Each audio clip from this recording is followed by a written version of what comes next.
Méditation de la communauté des disciples du Christ vivant en ce samedi de la 5e semaine du temps ordinaire, année liturgique B.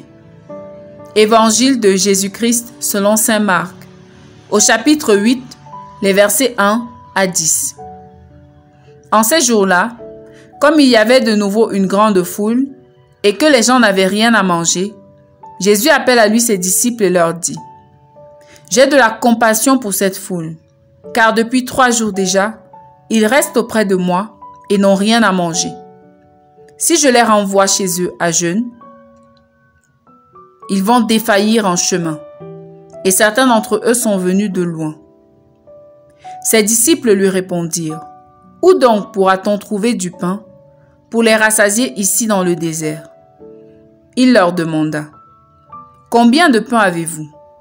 Ils lui dirent: 7. Alors il ordonna à la foule de s'asseoir par terre. Puis, prenant les 7 pains et rendant grâce, il les rompit et il les donnait à ses disciples pour que ceux-ci les distribuent. Et ils les distribuèrent à la foule. Ils avaient aussi quelques petits poissons que Jésus bénit et fit aussi distribuer. Les gens mangèrent et furent rassasiés. On ramassa les morceaux qui restaient, cela faisait 7 corbeilles. Or, ils étaient environ 4000. Puis, Jésus les renvoya. Aussitôt, montant dans la barque avec ses disciples, il alla dans la région de Dalmanuta. Acclamons la parole de Dieu. Méditation. Bien-aimés dans le Seigneur, Dieu soit loué en tout temps. Il semble que la méditation du texte de l'évangile de ce jour nous donne l'impression de la répétition, de la banalité, de la familiarité, voire de la méditation déjà faite.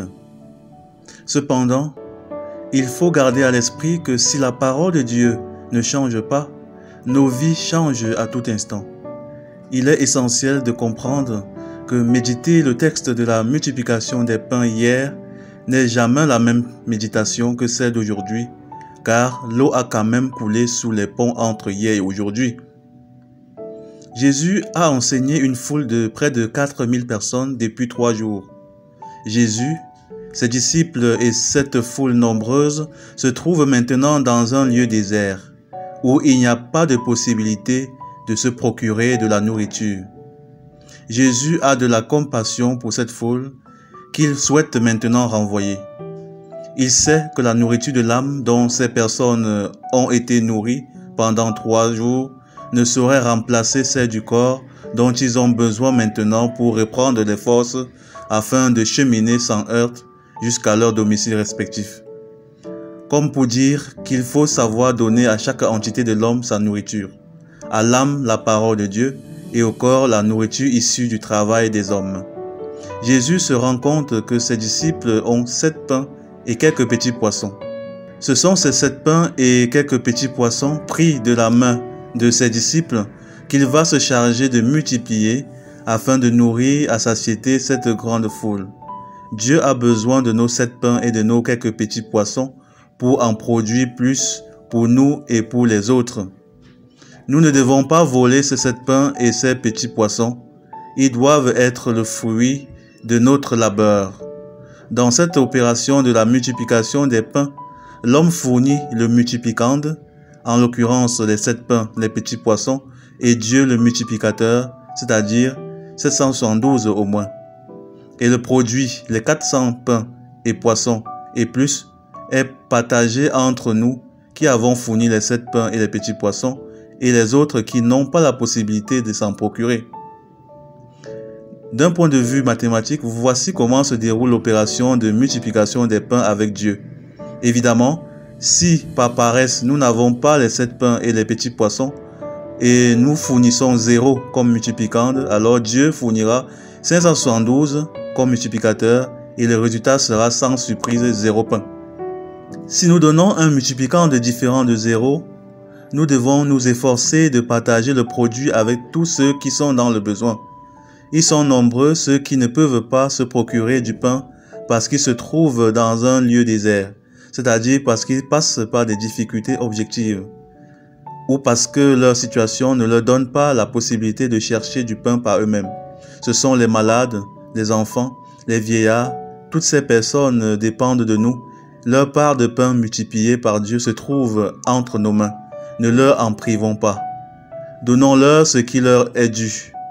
Lorsque nous disons dans le Notre Père, « Donne-nous aujourd'hui notre pain de ce jour », cela signifie également « Multiplie le peu de pain que nous avons pour ce jour, afin que nous ne les mangions pas seuls, mais avec tous ceux qui, autour de nous, ont besoin, comme nous, du pain. » Pour pouvoir le faire, il est essentiel que nous puissions ressentir la même compassion envers ces nécessiteux que Jésus envers cette foule affamée.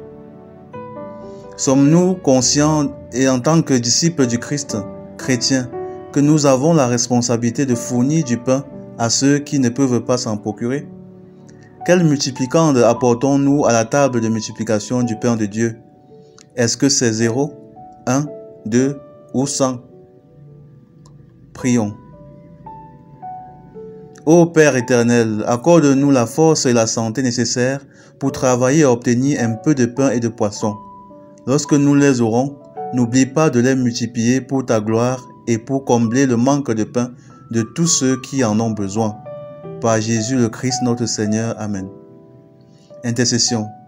Nous te prions, Seigneur, pour tous ceux qui ne peuvent pas se procurer du pain par le travail de leurs mains. Nous avons une pensée particulière pour les enfants, surtout ceux qui sont orphelins, les personnes âgées et les malades. Puissent les cœurs généreux se manifester pour partager leur pain avec eux. Vierge Marie, intercède pour nous. Exercice spirituel. Pensons aujourd'hui à apporter son pain quotidien à une personne dans le besoin et prenons l'habitude de le faire dans la mesure de nos moyens. Loué soit Jésus-Christ. À jamais.